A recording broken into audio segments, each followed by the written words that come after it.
Keinformasi lainnya, saudara, setelah jadi perbincangan, selebgram asal Pati, Tayang Wakatobi, akhirnya meminta maaf setelah membuat konten provokasi terkait insiden pengeroyokan bos rental.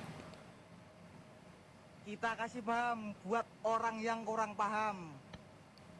Kita hajar buat orang. Inilah video yang beredar di media sosial selebgram Tayang Wakatobi yang membuat video provokatif dan memicu kemarahan masyarakat. Dalam video tersebut, saudara, Tayang menanggapi soal bos rental mobil dari Jakarta yang dikeroyok massa hingga tewas di Sukolilo, Pati, Jawa Tengah. Pernyataan Tayang di depan mobil yang telah dibakar ini membuat geram netizen. Merah. Wah, enak lagi dibakar iwak. Saya Tayang Wakatobi, dengan ini saya meminta Setelah viral membuat gaduh lewat sebuah video, Tayang Wakatobi pun meminta maaf. Tayang meminta maaf kepada masyarakat atas konten yang dibuatnya. Dalam video permintaan maaf tersebut, dirinya mengaku tidak terlibat dalam tindak penganiayaan dan pembakaran mobil. Saya membuat konten hanya untuk viewer dan uploadan TikTok saya. Saya membuat konten setelah korban sudah dibawa di IGD Kayen. Di konten tersebut saya tidak ikut serta dalam pengeroyokan korban dan pembakaran unit mobil tersebut.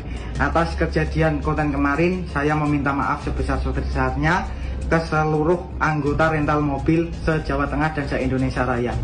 Wassalamualaikum warahmatullahi wabarakatuh. Sementara itu, saudara, Polresta Pati menindaklanjuti laporan warga soal konten Tayang Wakatobi. Selebgram dan pembuat video sudah diperiksa di Polres Pati, Jawa Tengah. Tidak menutup kemungkinan selebgram akan dilakukan pemeriksaan di Direktorat Kriminal Khusus Bidang Cyber. Polresta Pati melakukan upaya-upaya penyelidikan. Yang pertama, memintai keterangan kepada yang bersangkutan untuk mengklarifikasi terkait video yang sudah dibuat dan juga kepada yang merekam. Walaupun yang bersangkutan juga telah membuat video permohonan maaf. Kemudian yang kedua, kita akan berkoordinasi dengan saksi ahli, yaitu saksi ahli antropologi, saksi ahli bahasa, dan juga saksi ahli pidana terkait dengan Undang-Undang ITE. Polisi sudah menetapkan 10 tersangka dalam kasus pengeroyokan bos rental di Sukolilo, Kabupaten Jawa Tengah.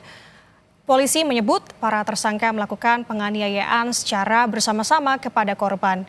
Kapolda Jawa Tengah, Irjen Ahmad Lutfi, mengatakan para tersangka ditangkap di lokasi dan hari yang berbeda-beda.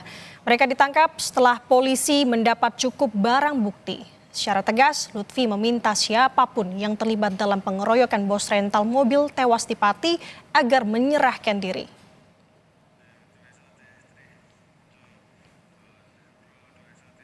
Main hakim sendiri, apalagi sampai melakukan pengeroyokan. Yang punya hak mulai tangkap, reksa, geledah, dan tahan itu hanya kepolisian.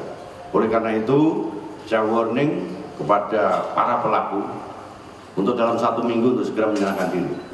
Kita akan melakukan upaya paksa, tangkap dan tahan, karena kita sudah mengantongi beberapa nama-nama yang itu sudah bukti permulaan cukup untuk kita lakukan upaya paksa.